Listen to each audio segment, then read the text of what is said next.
Iran ने शायद कभी सोचा भी नहीं होगा कि भारत इतनी तेजी और इतने अलग अंदाज में जवाब देगा। और यही वजह है कि इस पूरे मामले ने अब एक बड़ा मोड़ ले लिया है, क्योंकि भारत ने बिना किसी शोर शराबे के ऐसा कदम उठाया है जिसने सीधे ईरान को संदेश दे दिया है कि वादा खिलाफी का जवाब अब सख्ती से मिलेगा। और यही आज का सबसे बड़ा ट्विस्ट बनकर सामने आया है। दरअसल मामला उस जहाज से जुड़ा है जो लाइबेरियन झंडे के साथ भारत की तरफ आ रहा था, लेकिन रास्ते में ही ईरानियन नेवी ने उसे रोक लिया और गोलीबारी करते हुए अपने कब्जे में ले लिया। हैरानी की बात यह है कि इस पूरी कार्रवाई के बाद भी ईरान ने भारत को इसकी कोई आधिकारिक जानकारी नहीं दी, जबकि अंतर्राष्ट्रीय नियम साफ कहते हैं कि अगर किसी विदेशी जहाज को रोका जाता है तो संबंधित देश को तुरंत सूचना देनी होती है। यहीं से मामला और गंभीर हो जाता है, क्योंकि अभी तक यह भी साफ नहीं है कि उस जहाज को कहां ले जाया गया है, ना ही जहाज के क्रू मेंबर्स को भारत से बात करने दी जा रही है। यानी साफ है कि ईरान इस पूरे मामले में कुछ हासिल करना चाहता है और उसी दबाव की रणनीति के तहत यह कदम उठाया गया है। और यही वजह है कि अब भारत भी पूरी तरह सतर्क हो गया है। अब खबर यह है कि भारत ने ईरान को साफ अल्टीमेटम दे दिया है कि अगर जल्द स्थिति स्पष्ट नहीं की गई तो आगे की कार्रवाई और सख्त हो सकती है। और जहां एक तरफ सैन्य स्तर पर इंडियन नेवी को तैयार रखा गया है, वहीं दूसरी तरफ भारत ने कूटनीतिक मोर्चे पर भी चाल चलनी शुरू कर दी है, जो दिखने में शांत है लेकिन असर में बहुत बड़ा साबित हो सकता है। सबसे बड़ा कदम यही माना जा रहा है कि भारत ने ईरान जाने वाली चावल की एक बड़ी शिपमेंट को रोक दिया है। और यह कोई छोटी बात नहीं है, क्योंकि हर साल भारत से ईरान को हजारों करोड़ रुपए का चावल निर्यात होता है। आंकड़ों के मुताबिक यह व्यापार करीब 7 से 9 हजार करोड़ रुपए तक पहुंच जाता है। और खासकर बासमती चावल के मामले में ईरान भारत पर काफी हद तक निर्भर रहता है। कई रिपोर्ट्स तो यह भी बताती हैं कि कई बार ईरान अकेले ही भारत के कुल बासमती एक्सपोर्ट का करीब 20% तक खरीद लेता है। और सबसे अहम बात यह है कि जब ईरान पर कई देशों के प्रतिबंध लगे हुए हैं, तब भी भारत लगातार उसे खाद्य आपूर्ति करता रहा है। यहां तक कि यूनाइटेड स्टेट्स के दबाव के बावजूद भी भारत ने यह सप्लाई जारी रखी थी। लेकिन अब हालात बदलते नजर आ रहे हैं, क्योंकि हाल ही में जो घटनाएं हुई हैं उनमें ईरान की तरफ से 2 बार भारतीय जहाजों को निशाना बनाया गया। और जिस तरीके से बीच समुद्र में जहाज को रोका गया, फिर छोटे बोट के जरिए हथियारबंद सैनिक चढ़े और जहाज को अपने कब्जे में लेकर कहीं और ले गए, इस पूरी प्रक्रिया ने भारत को यह महसूस कराया कि यह किसी नियम आधारित कार्रवाई से ज्यादा समुद्री लूट जैसी लगती है। और यही बात भारत को सबसे ज्यादा बुरी लगी है। अब जिस कदम ने इस पूरे मामले को और ज्यादा गंभीर बना दिया है, वह है भारत द्वारा रोकी गई चावल की शिपमेंट। बताया जा रहा है कि यह 7वीं शिपमेंट थी जिसे फिलहाल होल्ड पर रखा गया है।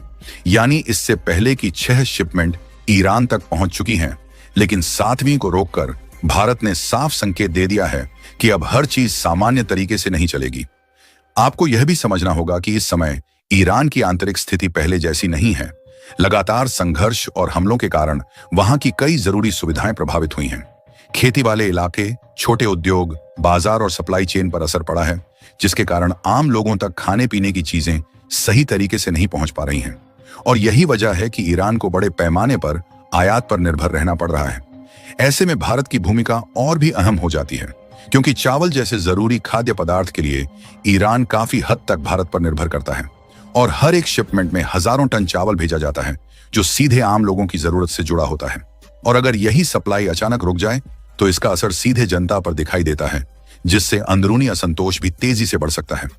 एक्सपर्ट मानते हैं कि अगर यह शिपमेंट लंबे समय तक रुकी रहती है तो ईरान के अंदर महंगाई और खाद्य संकट और गहरा सकता है। और इसका दबाव वहां की सरकार पर भी पड़ेगा, क्योंकि जब आम जनता को रोजमर्रा की चीजें नहीं मिलती तो नाराजगी बढ़ती है। और कई बार यही नाराजगी विरोध के रूप में सामने आती है। इसलिए यह कदम केवल व्यापारिक नहीं बल्कि रणनीतिक भी माना जा रहा है। यही वजह है कि भारत का यह फैसला एक तरह का दबाव बनाने का तरीका भी है। बिना किसी सैन्य कार्रवाई के भी कैसे किसी देश पर असर डाला जा सकता है, यह इस उदाहरण से समझा जा सकता है।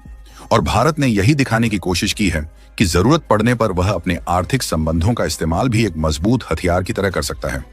अब दिलचस्प बात यह भी है कि आधिकारिक तौर पर भारत ने इस शिपमेंट को रोकने की वजह हार्मुज क्षेत्र में बढ़ते खतरे और सुरक्षा चिंताओं को बताया है। लेकिन समय को देखकर कई विश्लेषक इसे सीधे उसी घटना से जोड़ रहे हैं जिसमें भारतीय जहाज को रोका गया था, क्योंकि अगर खतरा पहले से था तो पिछली 6 शिपमेंट बिना किसी रुकावट के कैसे पहुंच गईं? यही सवाल अब लगातार उठ रहा है। क्योंकि इस पूरे घटनाक्रम को अगर बड़े नजरिए से देखें तो यह सिर्फ एक जहाज या एक शिपमेंट का मामला नहीं रह गया है। बल्कि यह सीधे तौर पर भारत और ईरान के रिश्तों की दिशा तय करने वाला मोड़ बनता जा रहा है, क्योंकि अब सवाल भरोसे का है, और जब भरोसा टूटता है तो उसके असर बहुत दूर तक जाते हैं।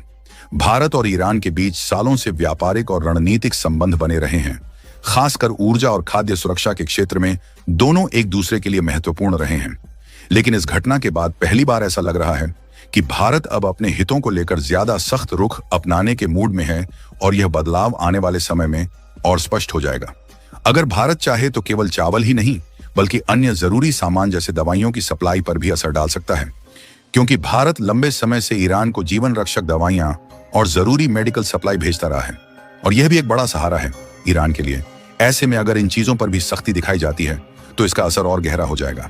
दूसरी तरफ यह भी ध्यान देने वाली बात है कि भारत ने अभी तक अपने कदम बहुत संतुलित तरीके से उठाए हैं, और सीधा टकराव नहीं किया गया है, बल्कि कूटनीतिक और आर्थिक दबाव के जरिए संदेश देने की कोशिश की गई है, ताकि हालात और ज्यादा न बिगड़ें और बातचीत की गुंजाइश बनी रहे, क्योंकि किसी भी बड़े संघर्ष का असर पूरे क्षेत्र पर पड़ता है। लेकिन अगर ईरान की तरफ से स्थिति को जल्दी स्पष्ट नहीं किया गया और जहाज तथा उसके क्रू को सुरक्षित रिहा नहीं किया गया, तो फिर भारत के पास और भी सख्त विकल्प मौजूद हैं, जिनमें समुद्री सुरक्षा बढ़ाना, व्यापारिक प्रतिबंध और अंतर्राष्ट्रीय मंचों पर मुद्दा उठाना शामिल होगा, और तब मामला और ज्यादा गंभीर दिशा में जाएगा। यानी साफ है कि भारत ने इस बार जो कदम उठाया है वह एक तरह का चेतावनी संकेत भी है और रणनीतिक चाल भी, जिससे यह दिखाया जा रहा है कि अब भारत केवल प्रतिक्रिया देने वाला देश नहीं, बल्कि परिस्थिति के हिसाब से खेल बदलने वाला देश बन चुका है। और आपको शायद ही मालूम होगा कि ईरान की फार्मेसी में मिलने वाली लगभग हर दूसरी दवा पर मेड इन इंडिया की छाप होती है। हाल ही में भारत ने एक बार फिर अपनी दोस्ती निभाते हुए ईरान को जीवन रक्षक दवाओं यानी लाइफ सेविंग मेडिसिन की बड़ी खेप भेजी थी, लेकिन अब ईरान उसे मदद को पूरी तरीके से भूल चुका है। यही नहीं, अगर आंकड़ों की बात करें तो ईरान अपनी कुल मेडिकल जरूरतों का करीब 40% हिस्सा अकेले भारत से पूरा करता है। 2026 के शुरुआती महीनों में ही भारत ने मानवीय सहायता के तहत लाखों डॉलर की मेडिकल किट्स और दवाएं तेहरान पहुंचाई थीं, जो यह साबित करता है कि मुश्किल वक्त में भारत ही ईरान का सबसे भरोसेमंद मेडिकल पार्टनर है। लेकिन उसके बावजूद भी ईरान ने भारत के साथ जो किया है उसकी सजा अब ईरान को खुद भुगतना होगा, और शायद आगे चलकर भारत से फूटी कौड़ी भी ईरान को ना मिले। बाकी आपको क्या लगता है कि भारत को मेडिसिन का निर्यात ईरान में करना चाहिए या फिर बंद कर देना चाहिए? और इस वीडियो को लाइक करके अपने मित्रों तक शेयर जरूर करें, ताकि उन्हें भी जानकारी मिल सके। इसी तरह और भी